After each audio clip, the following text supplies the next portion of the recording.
The six sectors are telecom, media, technology, financials, industrials, and energy. Um, my belief is that the best investors are domain experts. Why I took on those six is because when you think about aggregate demand for both developed and emerging economies, like those six like matter the most in the sense of like giving a, be it an emerging or an established economy, sort of like the opportunity to blossom. And at Stark, I always gravitated toward the periphery of those as opposed to like owning like names that were popular in those six sectors, just because I felt like ideas were more likely to be debated, and you were more likely to have like a better chance of producing, alpha or idiosyncratic returns as opposed to like just being in the well-covered, popular, good names, but just different way of approaching things. So it's stuck with me.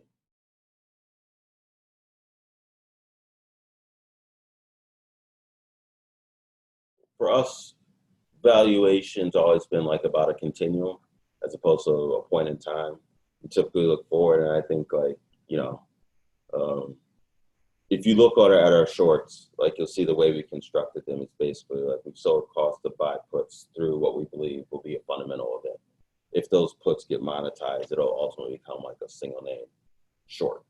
But it's without sort of the friction cost of sort of, one stock being borrowed and going long and one stock just being, or one stock being borrowed and going short and one being long. There's no friction cost there. So I think like from a construction standpoint, that's how we intend to express views as we get through sort of third and fourth quarter of this year. I think the market run up, as a fundamental investor, I can say that, I certainly like disagree with it. I understand why the Fed did what they did, but I don't think that, 25% or whatever the quarter was driven by fundamentals. I think there's the market's certainly ahead of the economy for all the reasons that we all know. But I think the point is, we've had a lot of multiple expansion as opposed to profitable growth.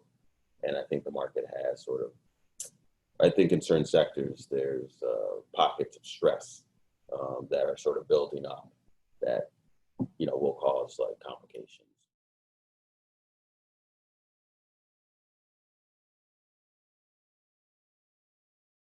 I think like, again, like with valuation in my mind, it's a continuum as opposed to a point in time. It's about how do you express views for the long term that give you comfort, and a margin of safety. On the short side, it's like, how do you put those pieces together, get the market to see that this is overvalued and that, this is a structural impairment to their business.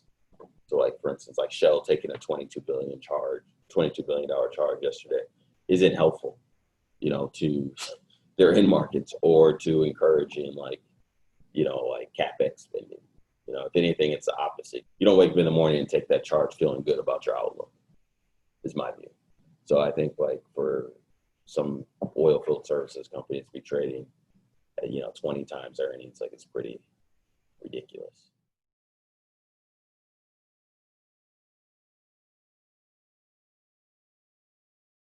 I think as we grow, which you all have been a part of that, growth for us, certainly like we'd add credit. I think there's probably more uh, stress to come in credit. Like the stories will play out and it'll probably be a little bit more complicated, sort of, and choppy, as opposed to the equities. Like you'll just get more like overall volatility, and obviously the Fed's like stepped in like substantially and like continues to like support the high yield and bank debt market, or the high yield market, which ultimately affects the bank debt market.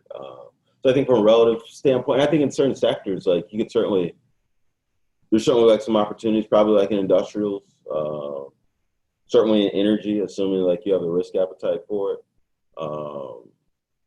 in telecom as well. We've had record issuance like across the board. So I think there's opportunities. I would just say it's not for the faint of heart. You know what I mean? Like you have to do the work. You have to understand like concepts such as absolute priority or equitable subordination, and get comfortable like stepping in because, I think for all the reasons we just talked about, lack of demand and visibility and no guidance, and there it could get ugly pretty quickly.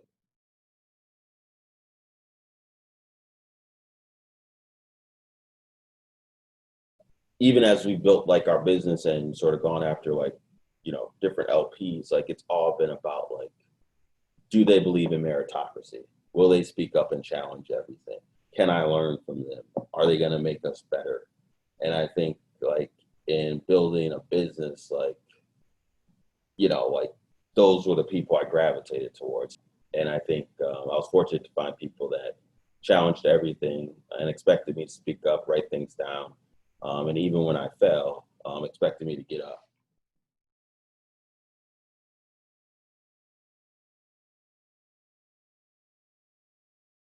I typically seek feedback that's opposite of what I believe to be true. So I do the best I can to eliminate confirmation bias, both in life investing. You want to, write down things, assign like probabilities to it. And I think like even in starting my business, like I told myself, like I'm taking a dual path. I'm going to pursue my MBA. Once I raise $10 million, I'm going to stop. And I basically created a decision tree, as I was like building. I feel like if you're really serious about anything, you have to write it down and keep it objective and keep as much emotion out of it. Because you're going to run into roadblocks. But I think like the ability to like pick up a paper and be like, wait, like I studied this, I thought about this is what my plan says. You're more likely to be disciplined